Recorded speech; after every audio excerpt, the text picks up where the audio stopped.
somebody in this room. And I started with just a name and an email address to see how much information I could come up with. The person that I did this to volunteered. So I know there are probably a lot of people that can just...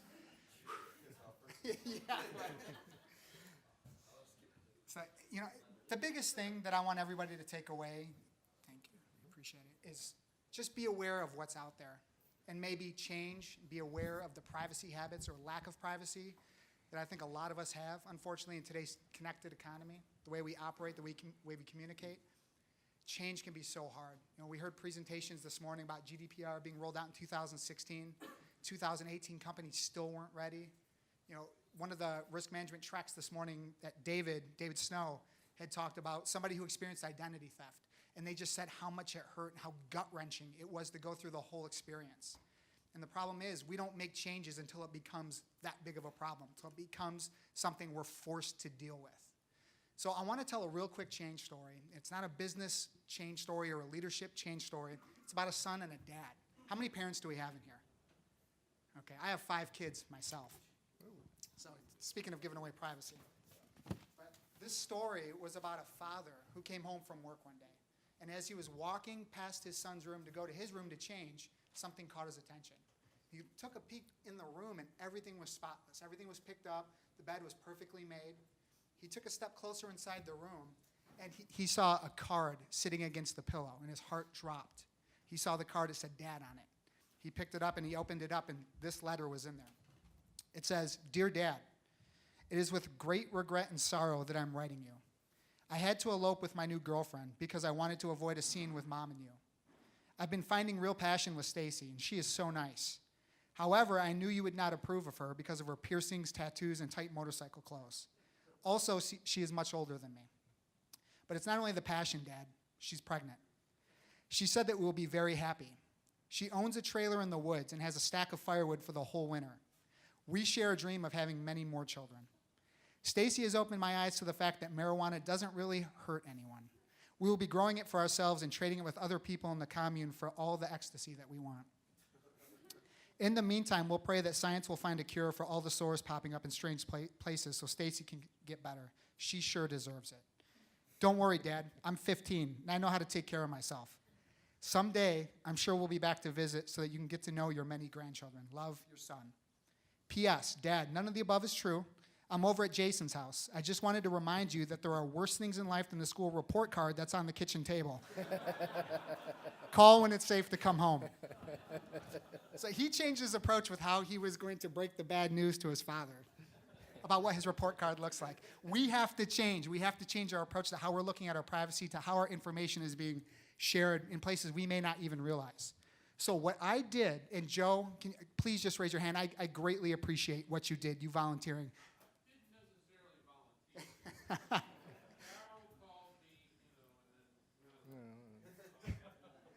You're going to make us all better, Joe. It's appreciated. So what I did was using what are called OSINT methods. It's open source intelligence. It's gathering data from publicly available sources. It's the opposite of covert, which is private. This is overt. So starting with Joe's name and email address, I wanted to see just how much information I could scoop up. So what I did first, what you can do is you just go to a search engine like Google. And I typed in Joe's name. There were way too many results that came back. So then I wanted to refine it.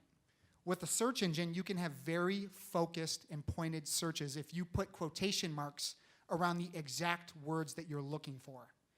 Within the email address that Joe provided, I also had what looked to be his middle initial. It was JT and then part of his last name. So just by looking at that, I thought, okay, I need to refine this. I know we have a middle initial, likely. So I went back in and I put his name in with quotation marks, adding the T for the middle name, and then I got much more accurate hits. I also had the domain for the email, knowing that it was tied to the university, so that helped me with this first hit that I found right up here, Office of Academic Affairs. From there, that led me to a bio. I was able to also get an additional email address on here, which provided a little bit more ammo. I have Joe's birth date, that's on there. I have some experience, being the fact that he graduated from law school. He has a couple of children, so I was able to gather that and scoop it up and take it back with me. So from there, There are a number of people search sites, data aggregators, and brokers that collect information on all of us. All of us. So I went to a particular set of OSINT tools by Michael Bazell. He's a former FBI agent. He was in law enforcement. And he specializes in cyber risk, and he specializes in basically reconnaissance. So he has a site that's set up that allows anyone to very effectively and efficiently, with the APIs that he built, scan all of these different people search sites. So I knew I had Joe's name, I had his middle initial, I had email addresses in which to conduct my search. So I went to one of the largest, it's called People. So putting in his name, I know the university that he teaches at, so I have the location. That helps refine the results, and I encourage every single one of you to do this on yourself. You'll be shocked at what comes up. So from there, I was able to confirm with the age that's based on, or the birth date that's based on the bio, this looks to be Joe. I have a Facebook picture that's pulled from it. I have the education, title. I also have what looks to be a home address, okay? And I had family members that were associated, and I was able to get my hands on a couple of different phone numbers. So I repeated this search over and over to validate the information that was populating with some of the other search engines. So going back, I can utilize some of the other tools that they have, and one is location. So I want to take a look at Joe's address. So I was able to bring up a physical shot of his home, and within this picture as well, I also see there are a couple of vehicles that possibly could be associated with Joe's residence. So you'll notice in Google Street View, they're going to typically provide the license plate that are blurred out. But if I wanted to dig a little bit deeper, there are other search engines and options where they are open sourced, where people will take pictures and upload it to a service. It's not Google Street. But that tool can be used to find the actual license plate information. That data is not redacted. So there are other sites that will locate your specific address that can be cross-referenced with other public databases to figure out if that car does in fact belong to you. You know, some of these details could already be used for low-level phishing attacks. Maybe I send an email, and I'm not saying Joe's likely to click on it, but you have to think of all the different employees that work for our organizations. Maybe I send an email to somebody that says, hey, it looks like the Prius, this looks like it's yours. I think there's been an accident. The passenger window is completely destroyed. You know, take a look at this picture. I want to send it over. Click on the link. Is that yours? It's just something so simple like that. So from here, there's also a specific Facebook search tool that you can engage in. I already saw there was a Facebook profile picture. I clicked on it, and it brought me to the public page. This is me not logged into Facebook. What you can do is if you log onto somebody or if you access somebody's Facebook page, you right-click on the page, and you want to make sure that you're not on any hyperlinks or anything to that effect. You right-click on the page, and then you're going to go to View Source. Something like this will pop up. You want to drill down from here with a Control F. You want to search for what's called an entity ID. So I search for his entity ID, and it populates right here. That's the target data that I'm looking for.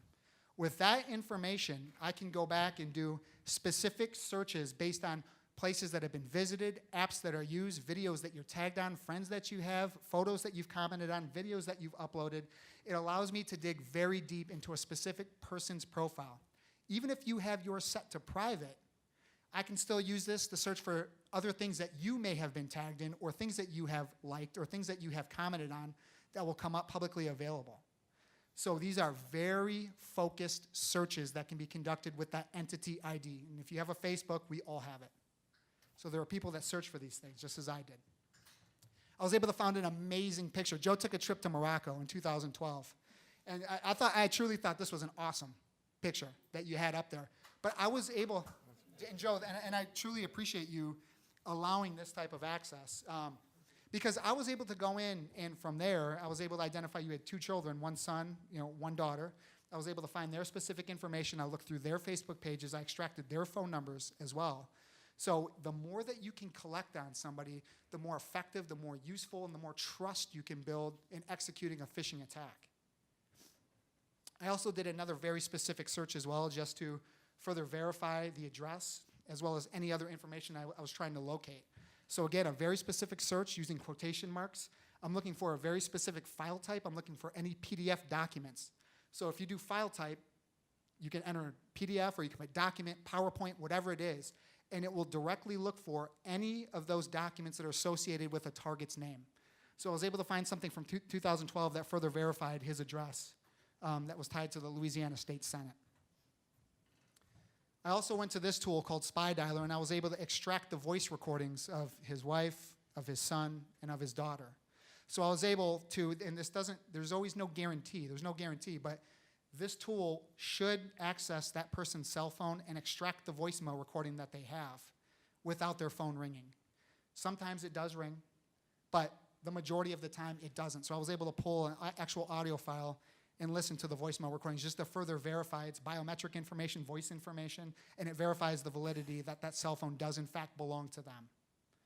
So I was able to do that just starting with a name and one email address. So all of that data, this isn't just for Joe, this is all of us. This information is publicly available and people search for this on a daily basis, and it just adds to your arsenal if you're going to carry out a very targeted phishing attack. I also did a scan as well and found a couple of different things. I found some compromised passwords that were associated, no fault of your own, but you can never guarantee the security of any third-party site that you log into, and I'll share those with you, Joe. I'm going to give that to you so you have it. But I was able to find passwords, tied with the username, the email address. We were able to decrypt the hashes, so we have the actual plain text password that I'll definitely give to you. But I just wanted to show as a demonstration for all of us to be aware, because this information is available on every single one of us, whether you know it or not. So you have to be proactive. You have to be able to opt out and remove your data from these people search engines. And there's a lot more things that we can do, obviously, to have greater privacy, but it all ties together in terms of social engineering and information collection. Awesome job. Thank you, David. I'm going to go delete all my social media accounts.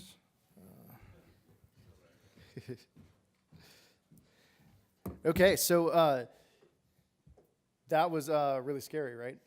The idea that somebody can, given just your name and your email address, and how often a day do we type our name and our email address into something that asks us for it, right? For no good reason, like, get 10% off this $2 item, give me your email address, sure.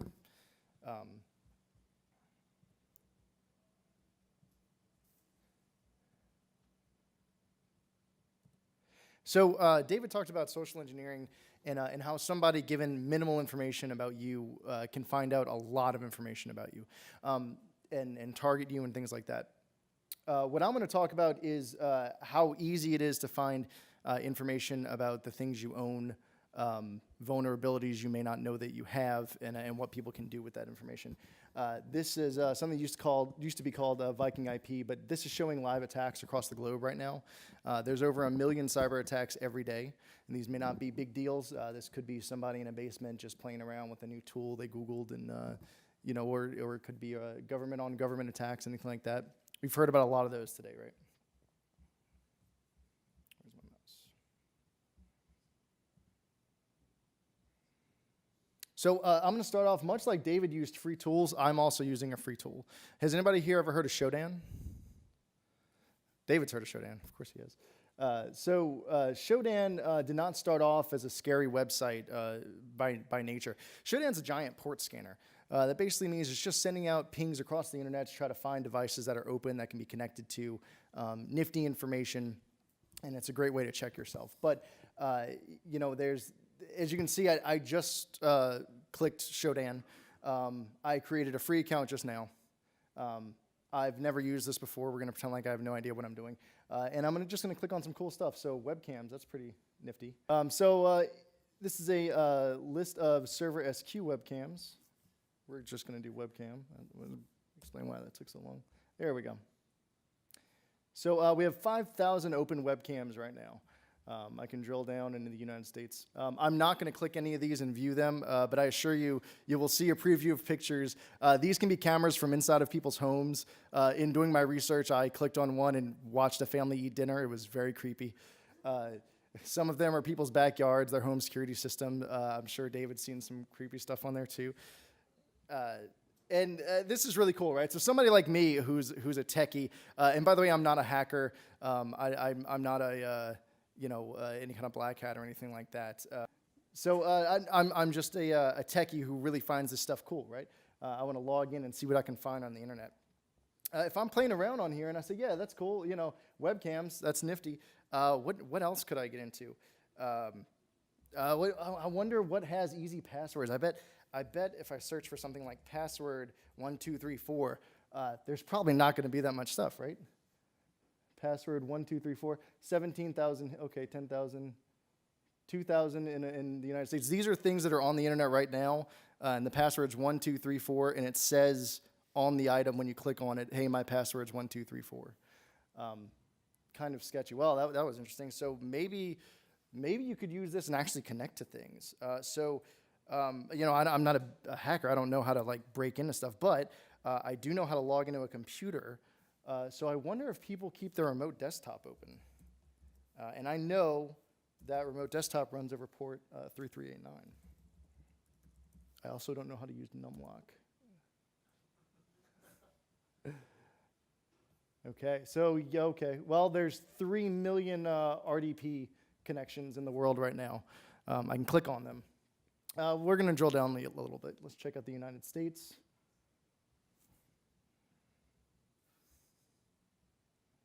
Mountain View, Amazon. If I open my RDP session and go to these, they would be available for me to just log right into. But, I mean, I don't know username and account, so it can't be that bad, right? I'm not going to live search for these, but earlier I did one of these, and I was able to find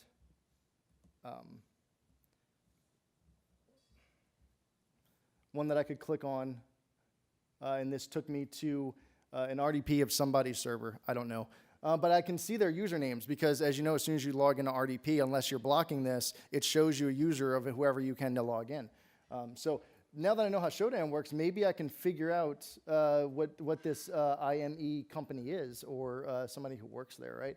I could certainly use some of the tactics David pointed out where you're doing searches for things. Maybe after I find this stuff out, I can use a phishing campaign, right? And David talked about phishing. I know that it's scary. And of course, you know, phishing is something where they're targeting us. They're trying to get us to click on things, give up information for them. It can be very scary. Here's some examples of some. PayPal, response required, right? They're always asking us to click on something right now to work through it. Unusual sign-in activity from Nigeria. I'm clicking that because that guy still owes me $1 million. You click on them, of course, you're brought to, this looks like Adobe's legitimate website, right? This is clearly Adobe, except this is coming from my computer. File C, username, a file on my computer. I enter in my information here, click view file, and that sends all my info to a potential hacker. Here's one that looks just like a Google login. Some of these are so sophisticated, they actually redirect you to the actual website you think you're logging into so that they can't be tracked. And kind of what David's talking about here is phishing, right, versus spear phishing. Phishing is casting a wide net. You're trying to just get as much information as you can. You're sending out things like that. PayPal requires your attention right now. Spear phishing or whaling is where we're actually trying to build a profile on somebody. So, you know, I'm a first-time hacker doing it. I just found out what Shodan is like 10 minutes ago. I was able to find an RDP server. I know what IME is. Let's say I went to their website and found out Joe Black works there, right? So maybe I could figure out a spear phishing campaign for Joe Black. I'm not sure how hard that's going to be. But it can't be too hard, right? I know what spear phishing looks like, right? Here's one from a CEO. You guys probably can't read this, but uses the CEO's name, sends an email to some other person in the country asking for a wire transfer. The person says, yep, I'll get right on that for you. And then the guy emails back like 5 minutes later, like, hurry up, I'm still waiting. And I know the phishing's probably going to work pretty well because phishing-related URLs blocked from 2015 to 2018 has gone up dramatically. In 2015, this is from Trend Micro, by the way. Trend Micro blocked 8 million email spam requests. By 2018, that number went up to 210 million. Trend Micro, when they put out their predictions every year, they're actually predicting that malware-based attacks where people are hacking into your network and doing things are probably going to start getting replaced by spam just because of how easy it is to get people to click on this.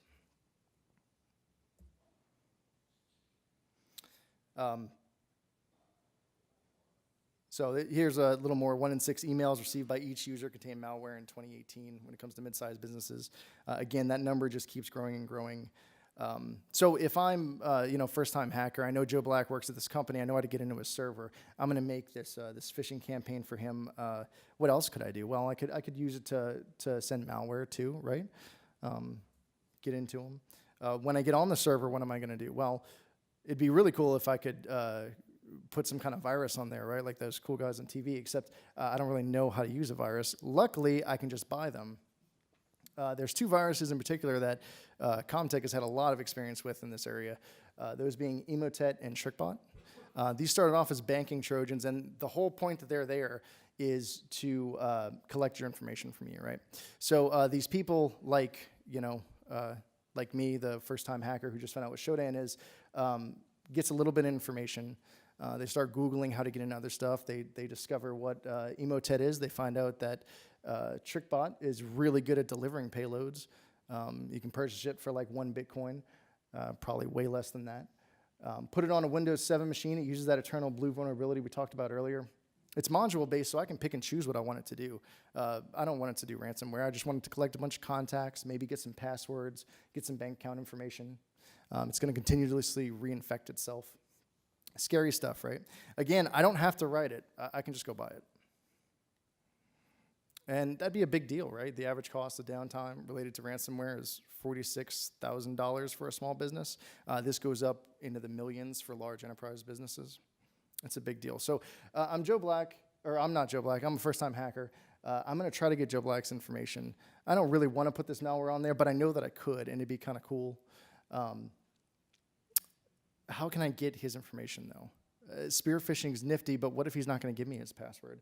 Well, I know that 68% of all professionals share passwords across multiple apps, and I know half of them have no password, PIN, or biometric on their cell phone. Found this out in a Google search. Come to think of it, cell phones are actually really easy because everybody is logged into every application on their cell phone and they carry it everywhere. So what if I could get info from that? Well, cell phones are something that, as I said, we all have. We all track every day. And first-time hacker here, I wanted to find a way to get into people's cell phones because I saw stuff on TV. I think it's pretty cool. I went to a website. Actually, I just Googled Wi-Fi, hacker Wi-Fi, and I found out there's something called a Wi-Fi pineapple. A Wi-Fi pineapple is a device that tricks people's phones and devices into connecting to it and then takes data off of them.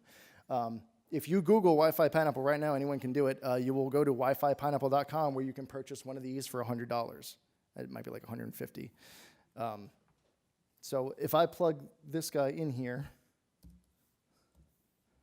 and start collecting information, right? As of right now, I have 20 devices in this room are connected to this Wi-Fi pineapple. Those 20 devices think they're connected to the regular Wi-Fi, but they're actually going through my computer right now. Just so you guys are aware, we're not collecting anything. It's actually telling your phones to get off of it right now. But if I'm a first-time hacker and I really want to get some information, this would be a really cool tool and fairly inexpensive. I can download free modules. There's a module button right there. By the way, this was a 20-minute YouTube video to learn how to work this. Free modules right here. I can do something called a DNS attack. Don't know what it is, but it sounds really, really cool. I can steal information. I can log things as they pass by. So okay, we're building a solid plan here, guys. I like how this is going to work out. We're gonna get some password information. We're gonna get into that RDP server, and we're just gonna play around. And this can feel bad, right? To think that your devices themselves are tricking you. They're making you believe that you're fine, but in reality, you're connected to this piece of plastic right here. And even if you're really good about it, you keep Wi-Fi off on your phone. You don't allow it to scan. You're changing your passwords regularly. You're not using the same password for every account. Sometimes it doesn't matter, right? We've talked about this a ton today, various security breaches, and this is just a visual representation of some of the ones since 2016 and the number of hits that have gone out on the dark web. That can feel really bad.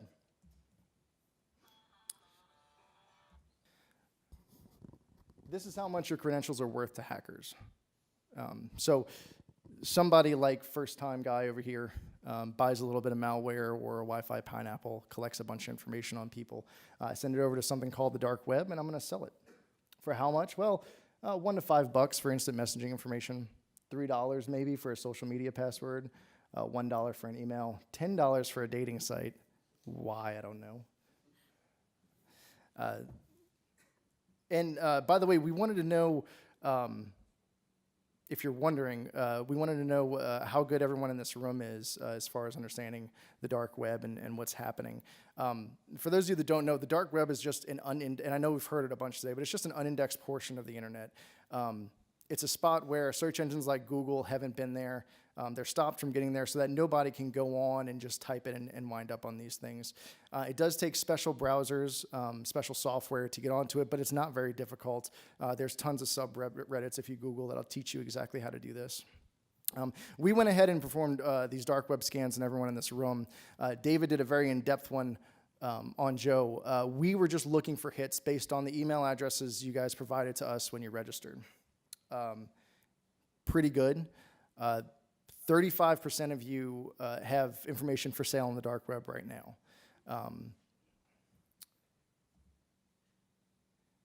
And it was over 157 hits total. So that's 157 items that are for sale. We didn't dig into what they are. They could be passwords. They could be social media information. It could be your business email account password. Might be old, might be new, but it's really helpful to understand that. I also want to point out when we ran this test, again, this is just for the people that are in this room. If you notice this pie chart, the green is 2016, the blue is 2017, the orange is 2018. You guys are seeing a pattern here, right?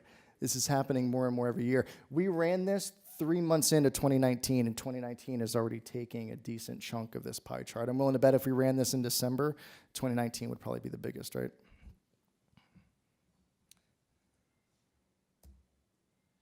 So thank you for that journey with me. I showed you guys how we were able to start with nothing, just a basic Google search to find Shodan, find a vulnerability, figure out how to get somebody's password, and maybe get in and play around in their network. But we did a lot of scaring today. We talked about a lot of bad stuff. And I wanted to just take a brief minute to talk about how we protect ourselves. And we did touch on this a few times today. So speed and convenience versus security. Being in an MSP, we're constantly asking people to purchase things, to let us help them set things up. And we get a lot of feedback sometimes. People don't want to slow down their workday. They don't want to be inconvenienced by this stuff. They say, well, what's the point of being this secure if I'm working slower? We understand that. But after 9/11, things changed a lot, right? For everybody in America. Air travel used to be a whole lot quicker. You used to be able to just walk into a stadium if you had a ticket, and that didn't happen anymore. We also gave up a lot of privacy, right? But we did it in the name of security. We understood that something had to change, and we all saw it as a necessity, right?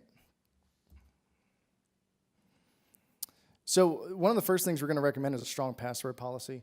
Again, we've talked about passwords a lot today, but 80% of all hacking-related incidents, so somebody broke into your network, 80% of that is because somebody had a weak or stolen password.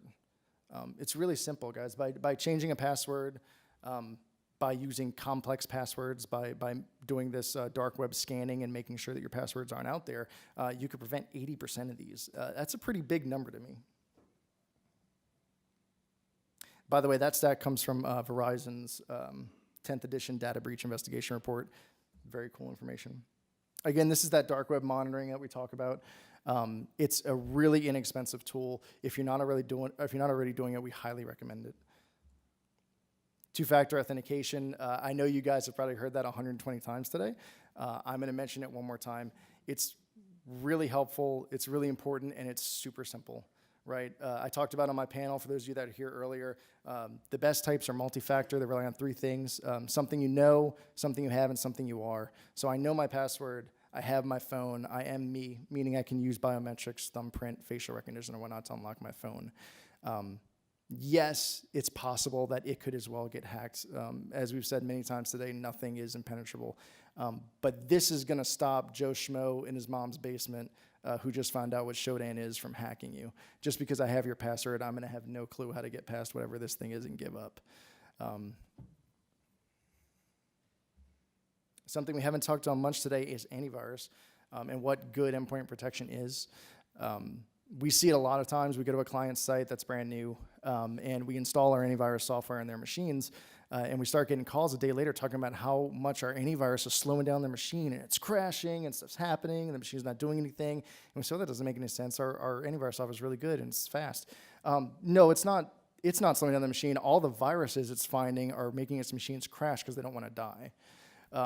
It's important to understand that even though there's free versions of antivirus software and cheap versions, there are some that are better than others. Big things to look for: low impact, meaning they're not giant, they're not going to slow down your systems. That they use something called advanced heuristics, which means that it's actually watching the files run to make sure that they're malicious. It's not relying on just a database of already known entities. It's actually going through active things it's never seen before to find out if they're bad. This is one way to actually prevent or stop zero-day attacks, right? Because if a virus has never been caught before, then your antivirus software that's just relying on a database has no way of knowing that it's a virus. And of course, it being centrally managed and having the ability to be updated and that you can confirm everybody has antivirus running on their machines. We like to compare this security information to like your house, right? So at our house, we have a lot of really good ways to keep ourselves safe. We have locks on the doors. We have a fire alarm. We have a keypad for our security system. We even have cameras because we want to make sure people aren't lurking around trying to break in.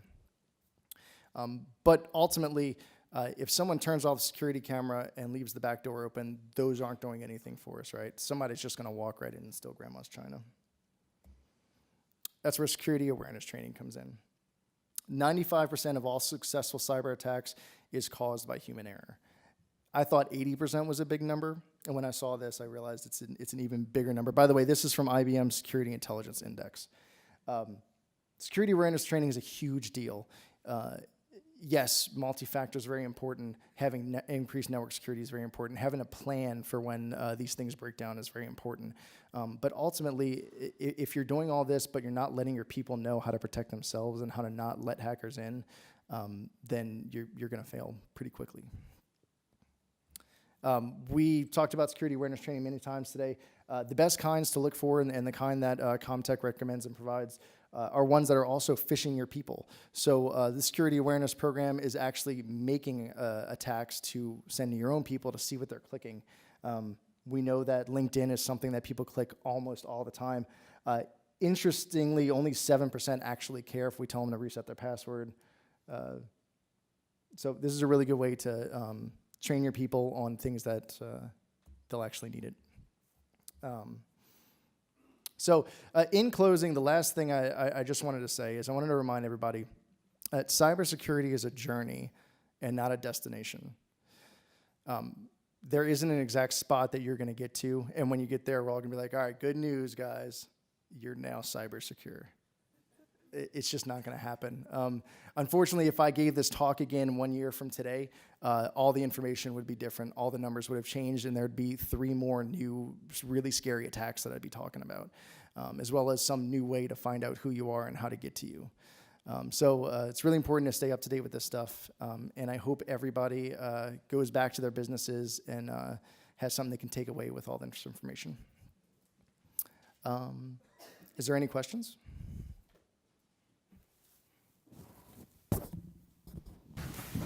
My question is, when connecting to the Bluetooth in a rental car, what type of data does it collect when it says it, access to your contacts and so forth? Is there danger with that? Also, talking about connecting to the Pineapple, is that being via Wi-Fi or Bluetooth? And so, if we're traveling, should we disconnect Bluetooth and Wi-Fi on our phones? Yeah. So this particular model of the Pineapple is Wi-Fi only. They do make Bluetooth modules. They make one for any kind of connectivity one, as a matter of fact. That one I think is like $256. Are we partners with them? Should I plug? No? Okay. But yes, anytime you're connecting and your phone's telling you, hey, if you connect to this, you're going to allow it access to this data, and this data. That's no joke. That's your phone letting you know clicking this button means you could lose all of this. So yes, I always travel with my Bluetooth and wireless turned off. There is a nifty spot on every phone that says enable wireless scanning or not. This means even if Wi-Fi is off, am I allowed to keep scanning to find out what Wi-Fi networks are available? Phone companies default that to yes for some reason, but please go in and change it to no. That's what's happening with this. We're catching all your phones trying to find Wi-Fi even though you're not telling it to. Stores actually track you as well. When you go through and you're looking in aisles, Walmart has technology called beacons that are embedded in their LED lights. So it will watch, it will track how long somebody sits in front of an aisle, what they're looking at, and it tracks them around the store via the Bluetooth connection. Just something to be aware of. Sorry if I missed this, but several times we've heard that I guess all these presentations are going to be accessible later. Where is that? Okay. Yeah, so we are going to send them out to the attendees list. Some of the information does need to be redacted, so that there'll be a period there where we're going to, the presenters that need it redacted are going to review it and have it redacted. Once that's available, it'll be sent out to the email address that you used to register. Correct. It will definitely be on the dark web.